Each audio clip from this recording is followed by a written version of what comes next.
பரப்புரையின் போது கூட்ட நெரிசல் ஏற்பட்ட இடத்தில் தடயவியல் நிபுணர்கள் ஆய்வுகளை மேற்கொண்டு வருகிறார்கள். இதுகுறித்த கூடுதல் விவரங்களை அங்கிருந்து இணையும் நம்முடைய சிறப்பு செய்தியாளர் வெற்றியிடம் கேட்கலாம். வெற்றி, தடயவியல் நிபுணர்கள் அங்கு என்ன விதங்களில் ஆய்வுகளை மேற்கொள்கிறார்கள்?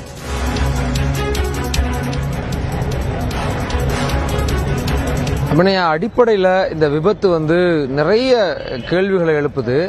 ஏன்னா இது இந்த இடத்துல கடந்த வாரம், அதாவது விஜய் பரப்புரை மேற்கொள்ளுக்கு முன்னாடி கடந்த வாரம் அதிமுக சார்பில் கூட்டம் நடத்தப்பட்டது. அப்பவும் 12,000 பேர் வரைக்கும் பங்கேற்பதற்கான சூழல்கள்லாம் இருந்து அப்போ சுமூகமாக நடந்தது. இப்படியான தகவல்கள்ல காவல்துறை தரப்புல சொல்லப்படுது. அதனால இந்த இடத்துல அவங்க எதிர்பார்த்த கூட்டம் வந்திருந்தா இந்த விபத்து நடந்திருக்காது. எதிர்பார்த்த விட அதிகமா வந்தது. அதுக்கு காரணம் விஜய் தாமதமாக வந்தார் அப்படின்னு போலீஸ் தரப்புல சொல்லப்படுது.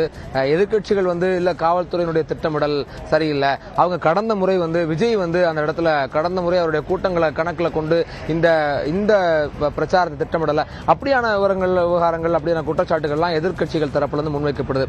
இப்படியான சூழ்நிலையில இந்த சம்பவ இடம் அப்படிங்கிறது பொதுமக்கள் மத்தியிலையும் அல்லது இங்க இந்த விபத்து தொடர்பாக கவனிக்கக்கூடிய எவருக்கும் எழுப்பக்கூடிய முக்கியமான சந்தேகம், பிரதானமான சந்தேகங்கள் அப்படிங்கிறது இந்த இடம் இந்த இடத்துல இவ்வளவு பேர் 4:30 மணி வரைக்கும், அதாவது மாலை 4:30 மணி வரைக்கும் கூட்டம் அப்படிங்கிறது பெரிய அளவுக்கு இல்லை. ஒரு 1000-1500 பேர் தான். ஏன்னா நாம காலையில இருந்தே இங்க தான் இருந்தோம்.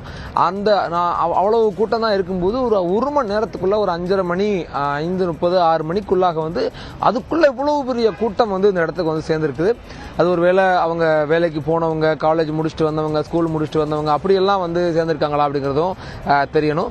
இன்னொன்னு மிக முக்கியமா, இவ்வளவு பெரிய கூட்டம் இருக்கும் பொழுது அந்த வாகனம், விஜயனுடைய வாகனம் போகிறதுக்குண்டான பாதையை ஏன் ஏற்படுத்தல? பொதுவாகவே இந்த பரப்புரைகளுக்கு வரக்கூடிய இடங்கள்ல விஜய் போகக்கூடியதுக்கு பாதை ஏற்படுத்தப்படுவதில்லை.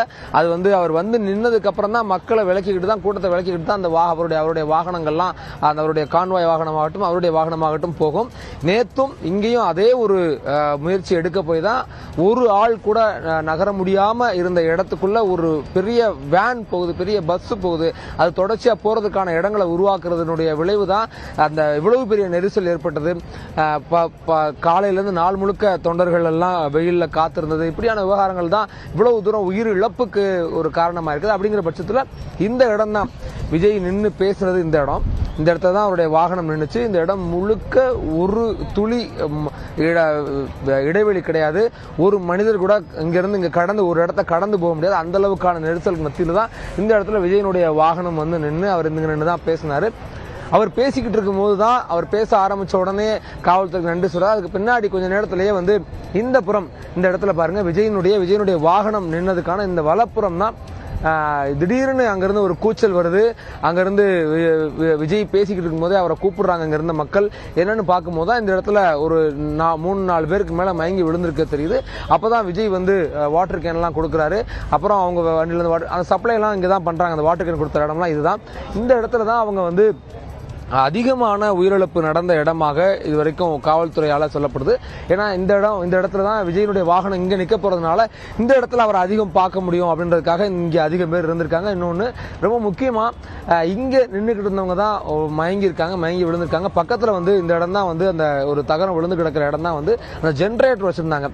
இயல்பாவே இந்த தாவேகா கூட்டத்துக்கு தொண்டர்கள் கம்புகள்ல, மரங்கள்ல, கம்பிகள்லாம் ஏறாங்கன்றதுக்காக மின் தடை செய்யப்பட்டிருந்தது.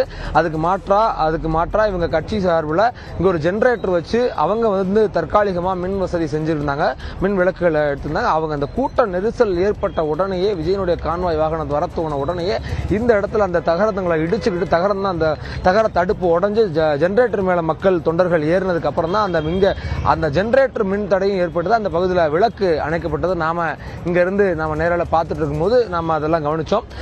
அதுக்கு தொடர்ந்து தான் இந்த இடத்துல என்ன நடந்துச்சு, எவ்வளவு பேர் மயங்கினாங்கன்னு தெரியாத அளவுக்கு இந்த இடத்துல முழுக்க இருட்டுக்குள்ளதான் அவ்வளவு பேரும் மயங்கி கிடந்திருக்காங்க. அந்த விஜய் அவங்க மயங்கி கிடக்கிறத பார்த்து வாட்டர் கேன் கொடுத்ததுக்கு அப்புறம் ஆம்புலன்ஸ் வர சொல்லுங்க அவர் ஒரு தகவலை சொல்றாரு, மைக்கிலேயே சொல்றாரு ஆம்புலன்ஸ் வர சொல்லுங்க. அதுக்கப்புறம் தான் தாவேகா ஸ்டிக்கர் ஓட்டின 2 ஆம்புலன்ஸ் எல்லாம் வருது. வந்ததுக்கு அப்புறம் தான் கொஞ்ச நேரத்தில் இவங்க எல்லாம் ஏற்றப்படுறாங்க. அதுக்கப்புறம் 108 ஆம்புலன்ஸ், சில தனியார் வாகனங்கள்லாம் வருது. அப்படி வந்ததுக்கு அப்புறம் தான் விஜய் அவருடைய பரப்புரையை நிறைவு செஞ்சுட்டு கிளம்புறாரு. அப்போ இங்க இருந்து அதிகமான ஆட்கள் அதிகமான பேர் மயங்கி விழுந்திருக்காங்க. அதுல அதுல பிராட் டெட்டே வந்து 26, 29 பேர் வந்து கொண்டு போய் மருத்துவமனைக்கு போகும்போதே உயிரிழந்திருக்காங்க. அப்படின்னா இந்த இடத்துலயே அவங்களுக்கு உயிர் போயிருக்கணும் அப்படிங்கிறது தான் கணிக்கப்படுது. ஆக இதனுடைய அடிப்படையில் முதலமைச்சர் வந்து இதனுடைய உத்தரவிட்டிருக்காரு. விசாரணை ஆணையம், ஓய்வு பெற்ற நீதிபதி அருணா ஜெகதீசன் தலைமையில் விசாரணை ஆணையம் வச்சு அவங்க இன்னைக்கே விசாரணை துவங்குறாங்கன்னு நம்ம காலையில சொல்லியிருந்தோம். அதன் அடிப்படையில் இன்னைக்கு மத்தியானமே வந்து அவங்க விசாரணை நடத்தினாங்க. இந்த இடத்துல ஆய்வு பண்ணியிருக்காங்க. இந்த இடத்துல என்ன மாதிரியான தடயங்கள் கிடைக்குது அப்படிங்கறத பத்தி தொடர்பாக ஆய்வு பண்ணியிருக்காங்க. எப்படி இவ்வளவு பெரிய அகலமான சாலையில இவ்வளவு பெரிய கூட்டம் வந்த போது யார் எங்க பிழை நடந்திருக்கு, உண்மையிலேயே இதை வந்து காவல்துறை நிபந்தனைகள், காவல்துறையுடைய விதிமுறைகள், அவங்களுடைய அறிவுறுத்தல்கள் எல்லாம் எவ்வளவு தூரம் கட்சியால பின்பற்றப்பட்டிருக்கு அப்படிங்கிறது தொடர்பான அருணா ஜெகதீசன் அவர்கள் வந்து விசாரணை நடத்திருந்தாங்க. அவங்க விசாரணைக்கு தொடர்ந்து தடயவியல் குழு வந்து இங்க ஆய்வு நடத்தினாங்க. இப்போ இந்த நொடி முன்னாடி வரைக்கும் இங்க வந்து என்னன்னா திருச்சி, கரூர் மாவட்டங்களை சேர்ந்த 3 தடயவியல் அதிகாரிகள் வந்து ஆய்வு நடத்தியிருந்தாங்க. நிறைய தடயங்களை சேகரிச்சிருக்காங்க. இந்த இடத்த முழுக்க, இந்த இடத்துல பாருங்க, இந்த இடத்துல ஒரு கூரை இருந்து இந்த கூரையெல்லாம் பிச்சு கீழே விழுந்திருக்காங்க. இது மேலாம் ஏறி வந்தாங்க. நம்ம வீடியோ காட்சிகள் இருக்குது. அந்த தகரங்கள் மேல நின்று சறுக்கி விழுந்து கீழே விழுந்திருக்காங்க. அதனுடைய வீடியோ ஆதாரங்கள் இருக்குது. அது எல்லாத்தையும் இங்க என்ன பண்றாங்க, சம்பவ இடத்துல வந்து அவங்க முழுக்க வந்து பதிவு செஞ்சிருக்காங்க.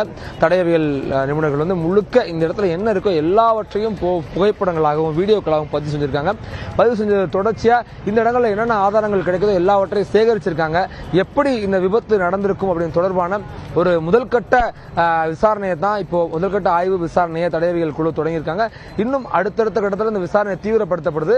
காவல்துறை ஒருபுறம், ஒரு ஓய்வு நீதிபதி அருணா ஜெகதீசன் ஒருபுறம், தடயவியல், இப்படி பல்வேறு விதங்களிலையும் இந்த விசாரணை அப்படிங்கிறது தீவிரப்படுத்தப்படுகிறது. எவ்வளவு சீக்கிரம் இது விசாரிக்கப்படுது அப்படிங்கிறதும் அரசு நேரடி கவனம் செலுத்து, முதலமைச்சர் நேரடி கவனம் செலுத்துறதுனால இந்த விசாரணை தீவிரப்படுத்தப்படுது. இந்த இடம் அப்படிங்கிறது மக்கள் இயல்பா போக வர இயல்பு போக்குவரத்து இயல்பா இருக்க வழி இந்த இடம் அப்படிங்கிறது ஒரு போர் நடந்த பூமியினுடைய காட்சி மாதிரி தான். அதனுடைய அது ஓய்ந்த இடம் மாதிரி தான் இந்த இடம் இன்னமும் இருக்கு. இந்த விசாரணைக்கு பிறகுதான் என்ன மாதிரியான விஷயங்கள், உண்மையான காரணம் என்ன, இந்த விபத்துக்கு, இந்த உயிரிழப்புக்கு உண்மையான காரணம் என்ன அப்படிங்கிற விவரங்கள்லாம் தெரிய வரும். அபிநயா.